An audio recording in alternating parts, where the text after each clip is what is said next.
What do you mean the stockroom's off limits? I'm scheduled to train here.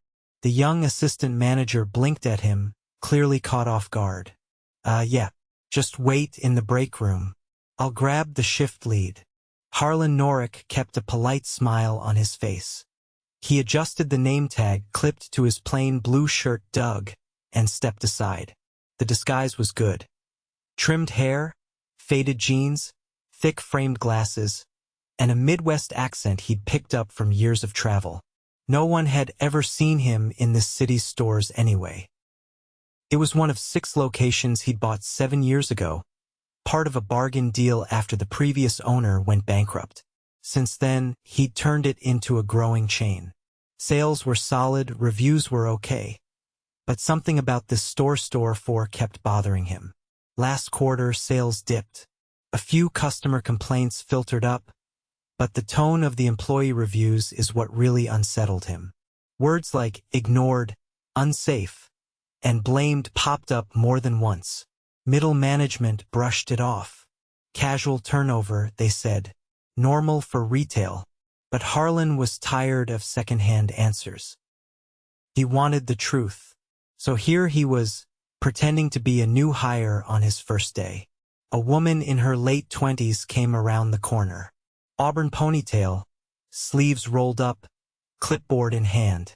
She looked over him fast but didn't question his presence. Doug, right? I'm Wendy Purnell, floor manager, she said. We're short 2 today, so I'll be honest, we're throwing you right into the fire. No problem, Harlen said, following her. Happy to help wherever. Good. Stockroom's backed up. You'll be with Eric in the back. The stockroom was chaos. Boxes stacked too high, narrow walkways, shipping pallets half unwrapped. A thin guy with a knee brace and sweat on his brow waved from behind a stack. That's Eric, Wendy said. He'll show you the ropes. Don't lift anything too heavy until you know the system. She walked off quickly. Eric gave a small nod. You ever worked stock before? Yeah. Harlen lied easily. It's been a while though. They got to work. For the next hour, Harlen helped sort inventory, break down boxes, and organize shelves that were clearly neglected. It didn't take long to see the bigger problem. There was no system. Everyone was improvising. Is it always like this? Harlen asked, wiping sweat from his forehead. Eric shrugged. Since Jimmy left, he used to run this place like a machine. Now, it's just whoever shows up. We had a guy drop a box on his foot last week. Harlen paused. Did he get help? Called off for 2 days. Manager told him to walk it off. Harlen narrowed his eyes. That legal? Eric laughed dryly. Legal? Man, they don't even care if we bleed back here. I've been asking for gloves for 2 months. As they worked, Harlen noticed something else. Eric limped more after lifting heavier boxes. At one point, he winced and leaned against the shelf. You all right? Harlen asked, concerned. Yeah, Eric muttered. It's just my knee. I messed it up last year. They won't approve my request to go light duty. Why not? Manager says injuries aren't our problem. Harlen stopped cold. What? He asked, just to be sure he heard it right. Eric looked around, then whispered, That's what Wendy told me last week. She said if I can't do the job, I should quit. Said she's not gonna babysit injuries. Harlen felt his stomach turn. He didn't say anything, just kept working. An hour later, Wendy came back. How's our rookie doing? She asked with a stiff smile. He's good, Eric said before Harlen could respond. Fast learner. Wendy nodded. We've got pallets coming in at 3. I need you both to stay late. Eric winced again as he shifted weight. Wendy caught it. What now? My knee's acting up. Again? She snapped. Look, Eric, you either do the job or don't. I don't have time to coddle people. Injuries aren't our problem. Harlen's hands clenched around the box cutter in his hand. He kept his face neutral, but inside his blood was boiling. Understood, Eric muttered. Wendy walked off without another word. Harlen waited until she was out of earshot. You ever report her? He asked quietly. To who? Eric said, laughing under his breath. District manager's her cousin. That explained it. Harlen didn't say anything else. But in his mind, the decision was already forming. He was going to fix this. And it was going to start today. By late afternoon, the back of Harlan's shirt clung to his shoulders. The air in the stockroom was stale, the only movement coming from the rotating fan wedged into the corner barely functional and covered in dust. Eric had stopped talking much. He worked with quiet efficiency, but Harlen caught the subtle shifts in his posture favoring his left side, flinching when he bent down too far. Harlen matched his pace, carrying the heavier boxes when he could, but made sure not to draw attention to it. At exactly 3, the delivery truck backed into the dock. The driver hopped out, looking annoyed. No dock hands again? He asked, glancing at Harlen and Eric. Just us today, Eric muttered, stepping up to the loading gate. Figures. This place always leaves me hanging. The driver opened the rear doors and started hauling down the first pallet. Wendy appeared a few minutes later, clipboard in hand, scribbling something before glancing up. Unload fast. I want the aisles cleared before 5. We've got corporate inventory next week, and I'm not getting written up because you two move like turtles. The driver gave her a long stare. You know this is a 2-man unload, right? These aren't light. Wendy didn't answer. She turned and walked off, calling out to a cashier on her way across the floor. Harlen helped guide the pallet jack inside, stacking boxes while Eric scanned labels. Twice they had to stop to re-tape packages that had split at the seams. One box rattled when Harlen picked it up. He set it down gently and opened it. Inside, shattered ceramic mugs. No protective packaging. Looks like another write-off, Eric said, peeking over. Where do these go? Damages section. It's full, though. We've been told not to toss anything without photo proof now. Is that new? Started last month. They're pushing us to cut shrink. We're supposed to document everything, but no one gave us a camera. Harlen stared for a beat, then closed the box and set it aside.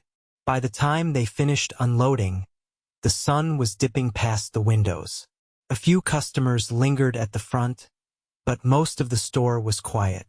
Eric leaned against the metal shelf near the break room door, stretching his legs slowly. Don't think I can do another night of this, he muttered. You told them that? No point. They'll just bring in another temp and act like I never existed. Harlen nodded once. Then he turned. I'm gonna grab water. He stepped into the break room, not because he needed a drink, but because he needed to breathe. The room was bare an old microwave, a plastic table with mismatched chairs, and a fridge humming in the corner.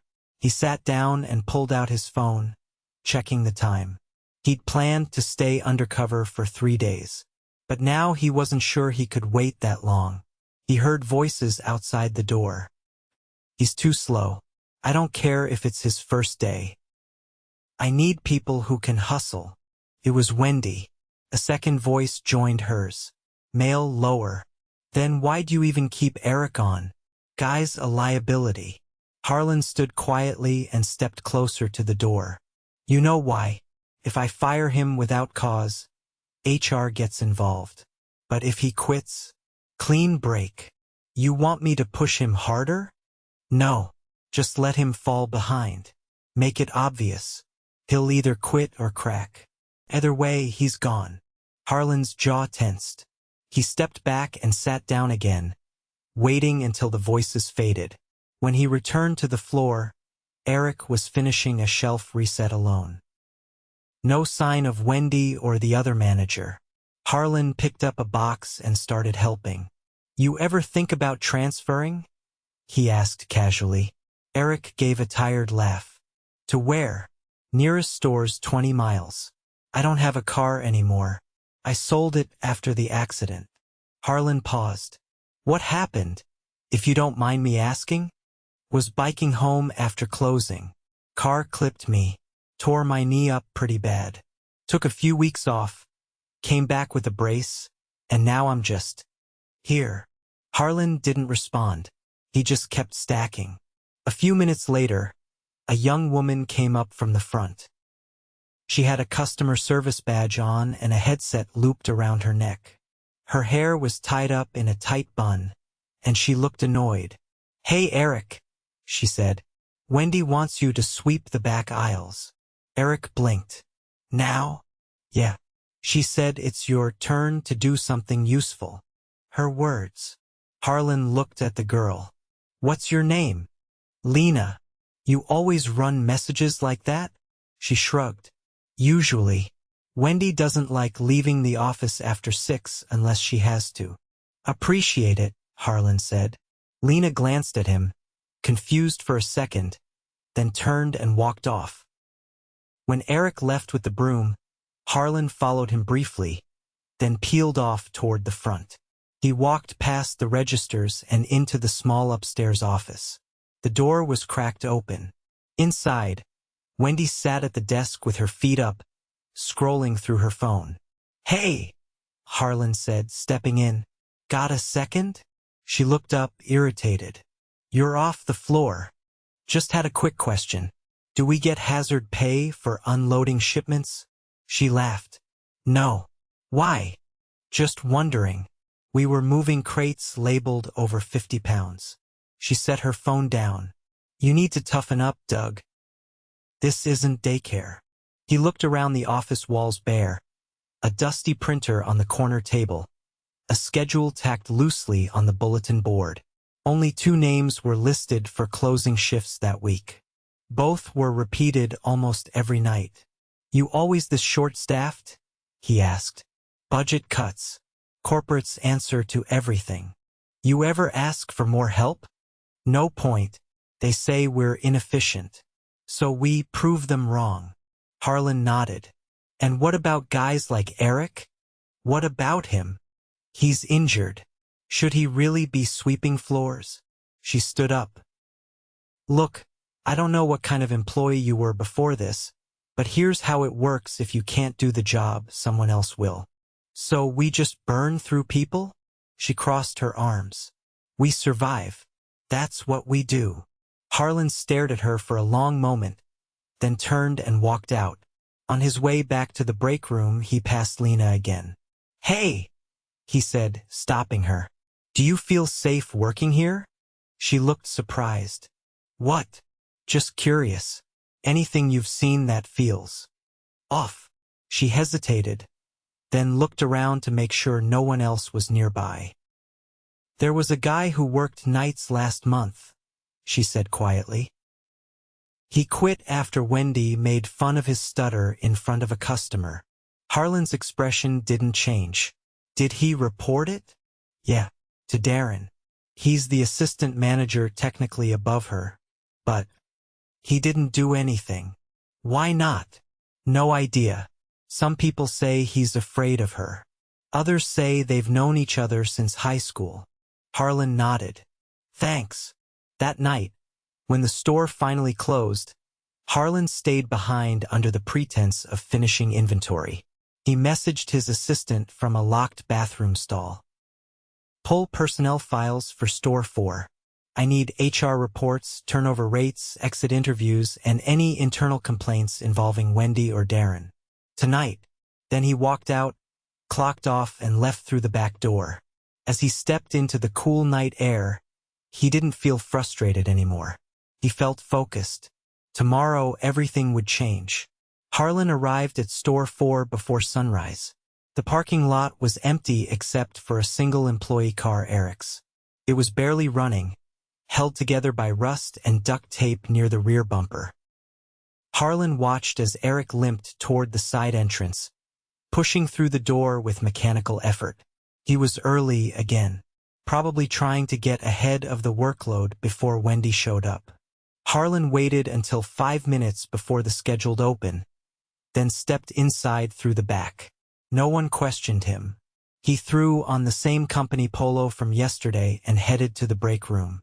A new face was sitting at the table, a young man, maybe 20, with earbuds dangling around his neck and a faded hoodie beneath his uniform shirt. He looked exhausted, the kind of exhaustion that doesn't come from one long night, but from too many in a row. "You knew?" Harlen asked. The young man shook his head. "Came back. I worked here last year. Left when it got bad." Harlen sat across from him. "What brought you back?" "Couldn't find anything else. Rent's due." "What's your name?" "Jalen." A pause. Jalen looked at him more closely. "You're Doug, right?" "Yeah." Jalen leaned forward a little. "You thinking of quitting too?" Harlen raised an eyebrow. "That bad already?" Jalen nodded once. "Wait till you see the morning truck. Sometimes they don't even unlock the freight elevator. You gotta carry stuff up by hand." Before Harlen could respond, the break room door flew open. "Let's go." Floor's filthy. It was Darren, the assistant manager. He had a clipboard tucked under one arm and a cup of coffee in the other. Thick stubble lined his jaw, and his shirt was half untucked. He didn't wait for a response, just turned and walked out. Jalen stood without a word and followed. Harlen joined them on the floor. Morning shipment had arrived early, and half the front of the store was blocked by unopened pallets.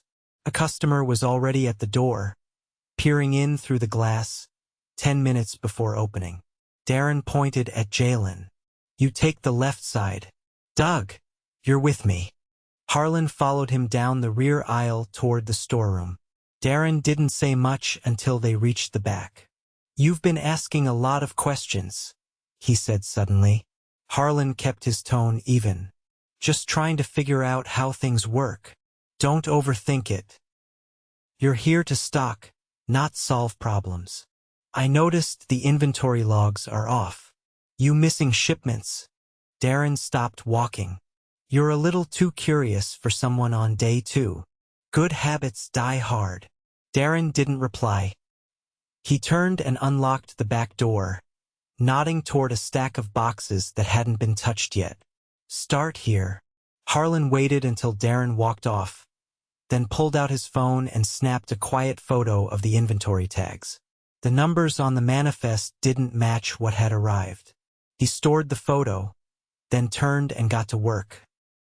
An hour later, the store was open and customers were trickling in. Harlen made his way toward electronics, where he'd been told to check shelf tags.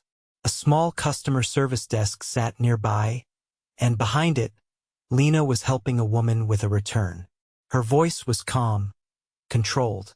"I understand, ma'am, but the receipt says it was purchased in February. Our return window is 30 days. The woman looked ready to explode. "It was a gift. You think I care when it was bought? I'm just explaining the policy." The woman slammed the box down and stormed off, muttering under her breath. Lena leaned back for a second and let out a slow exhale. "You all right?" Harlen asked. "Normal morning," she said, brushing her bangs back. "Better than yesterday. Darren yelled at me in front of a customer because I didn't upsell a warranty." "He yell often?" "Depends on who's watching." Harlen noticed a red mark near her wrist. Not fresh, but not old either. "That from work." She looked at it quickly and pulled her sleeve down. "Shelf collapsed last week. A bracket was loose." "Did you file it?" "No point." Harlen didn't press. He walked away, but the image stuck with him. By noon, things were slipping fast. Eric had been pulled off stocking to cover Register 2 because someone had called out. Jalen was hunched over near the paper goods, restocking an end cap that had collapsed. Wendy was nowhere to be seen. Harlen checked the break schedule. Only one employee was scheduled for a lunch at a time, and the slots were staggered so far apart that no one got more than 10 minutes off the floor. He cornered Jalen near the cleaning aisle. "You haven't had a break yet?" Jalen laughed bitterly. "I'm not even scheduled one today." Darren said I could eat if it gets slow. Been trained on register yet? Nope. But he said I'm covering Eric's lunch in 20. Harlen didn't respond. He turned and walked straight to the office. He didn't knock. He pushed the door open. Darren was inside, reclining in the chair with his feet on the desk. You need something? Darren asked without looking up. Yeah. Jalen's not trained on register, but you've got him covering one anyway. Darren finally looked up. So? It's against policy. He could mess up a transaction or worse. You're not a supervisor. Harlen stepped forward. And Eric's knee is locking up again. He's limping worse than he was yesterday. That's his problem. No, Harlen said. Now it's mine. Darren stood slowly, his expression shifting. What exactly are you trying to pull? Harlen reached into his back pocket and pulled out his ID. The real one. He laid it on the desk. A corporate badge, with his full name and title. Harlen Norrick, owner. Darren didn't speak. He just stared. Harlen's voice was steady. You've got 10 minutes to call Wendy and tell her to meet us here. And you're staying too. Darren opened his mouth to argue. Harlen held up a hand. 10 minutes. That's not a request. Darren picked up the phone with a shaking hand. 12 minutes later, Wendy walked in. Her expression froze when she saw Harlen seated behind the desk. She looked at Darren, then back at Harlen. What's going on? Harlen didn't answer her. He turned toward the small box of files on the corner table and pulled out a thin folder labeled W. Parnell. He flipped it open. 3 formal complaints in the last 8 months. 1 for retaliating against an injury report. 1 for mocking an employee's speech impediment. 1 for intimidation. That's not, he raised a hand. Each one buried. All signed off by Darren. Wendy looked at Darren. You said those were handled. They were, Darren muttered. They didn't go anywhere. They didn't go anywhere because you made sure they didn't, Harlen said, standing. This stops now. Wendy stepped forward. You don't understand how hard it is to run this place. We're understaffed. Overworked. No. Harlen cut her off. Eric is overworked. Jalen is overworked. Lena is overworked. You've been sitting in this office while they cover your mess. Wendy's mouth opened, but no words came. Harlen turned to Darren. You could have stopped this. You didn't. You let it fester. Neither of them spoke. You're both being removed from this location effective immediately. Security will escort you off the premises. Wendy's face flushed dark red. You can't. I just did. Harlen turned and opened the door. Lena was standing just outside, clearly having heard some of it. Harlen looked at her. Get Eric, Jalen, and any others who are here. I want everyone in the break room in 10 minutes. She nodded and disappeared down the aisle. Back in the break room, 5 employees gathered. Jalen sat near the door, still catching his breath from a double shift. Lena leaned against the wall. Eric walked in last, his knee stiff, face unreadable. Harlen stood in front of them. No uniform, just himself now. I'm Harlen Norrick. I own this company. I've been here undercover for the past 2 days. No one said a word. You've been running this store with a fraction of the support you need. And you've been doing it under leadership that failed you. He paused.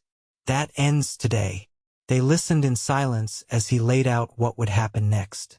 A temporary store manager was already en route. HR would be conducting in-person interviews with every employee. Injuries would be logged and properly accommodated. Schedules would be revised.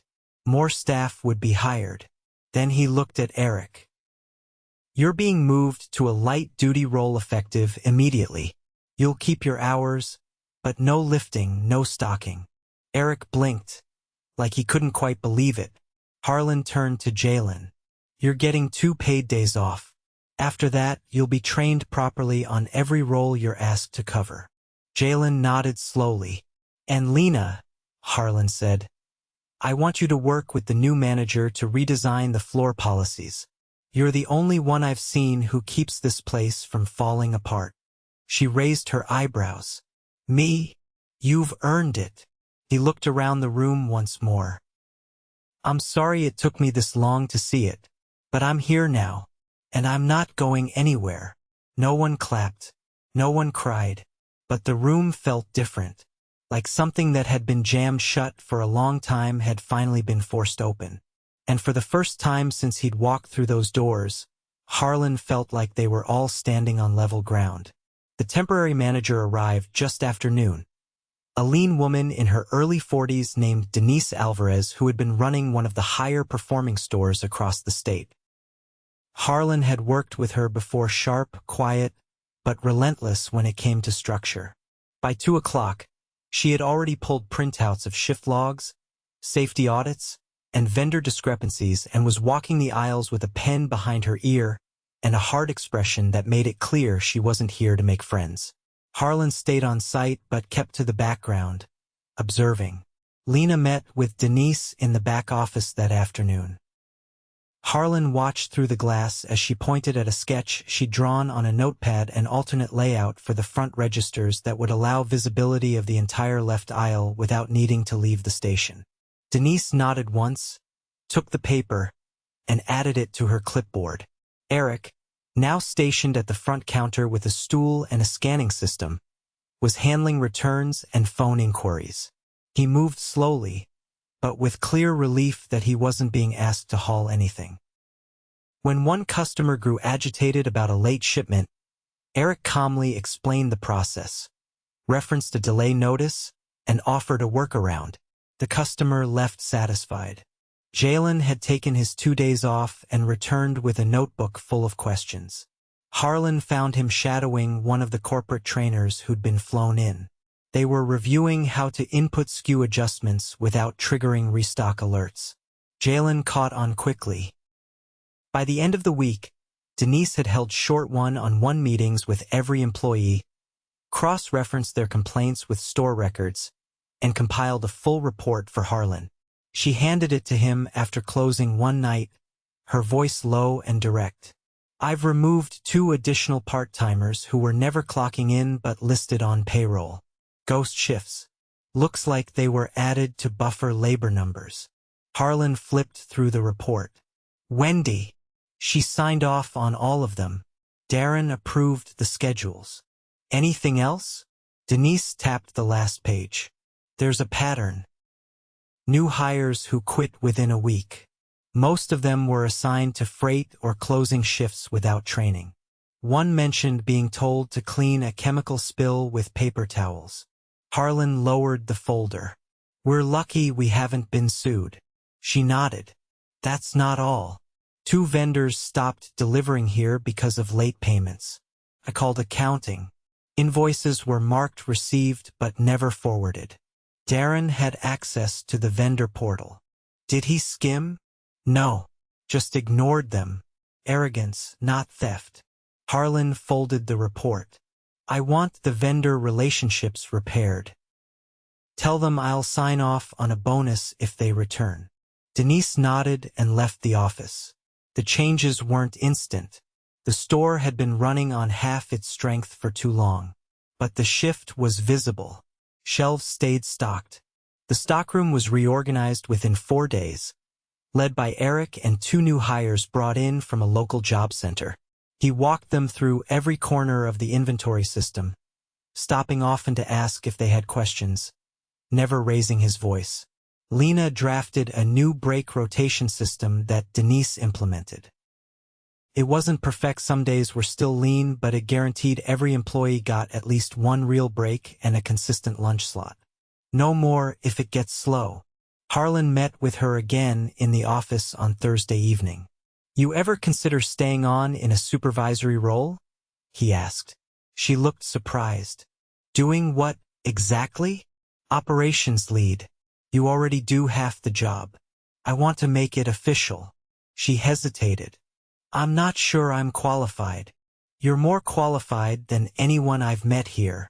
She nodded slowly. I'd need training. You'll get it. Jalen was officially moved into a hybrid role, part floor, part back office support.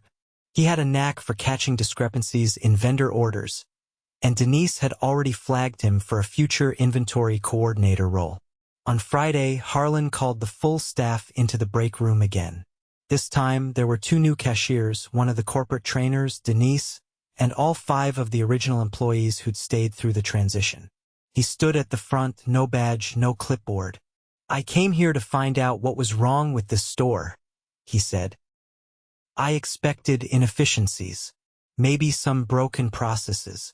What I found was something a lot worse. He looked around the room.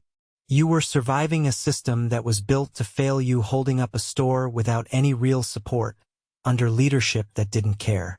That's over. No one interrupted. I want to be clear about something. This isn't a reset where we just clean house and move on. This is a commitment. You've earned better. And you're going to get it. He pointed to the chart taped to the wall behind him, a new staffing plan, with cross-training schedules, wage adjustments, and a rotating on-call system to cover call-outs without burning anyone out. He turned to Denise. You'll be staying until the permanent manager is hired. Then to Lena. You'll be stepping into the operations lead role starting next week. She blinked but nodded once. To Eric. You're cleared for reduced physical duties indefinitely. We'll reassess only if you want to. To Jalen. You're on track for advancement. Take your time. Don't rush it. And finally, to the group. If you see something broken, say so. If someone's mistreated, tell me. Don't wait for things to fall apart. Afterward, as the employees returned to the floor, Harlen stayed back with Denise. Think it'll hold? She asked. Only if we keep holding it, he replied. She glanced back toward the floor. You know, people talk a good game about leadership, but they usually show up after the damage is done. You showed up in the middle of it. I had to, he said. She nodded once. That's the difference. That evening, before leaving, Harlen walked the floor alone. It wasn't perfect. The lighting still needed replacing in aisle 6. The loading dock needed resurfacing. But there was order. There was momentum. Near the front, Lena was showing one of the new hires how to set up the end cap display using the new schematics. She didn't raise her voice, just pointed, explained, then stepped back to let her try. Jalen was behind the service desk, double-checking a shipment manifest. He flagged a missing barcode and handed it off to the trainer without being prompted. Eric sat at the front counter, talking to a customer, smiling. Harlen walked out through the front doors just before close. The sky was dark. The parking lot was mostly empty. But the store behind him felt steady now, like it could finally breathe. For the first time in weeks, he didn't feel the weight of something slipping through his fingers. He felt something else entirely. Accountability. And the quiet confidence that came with knowing he'd finally done what was right.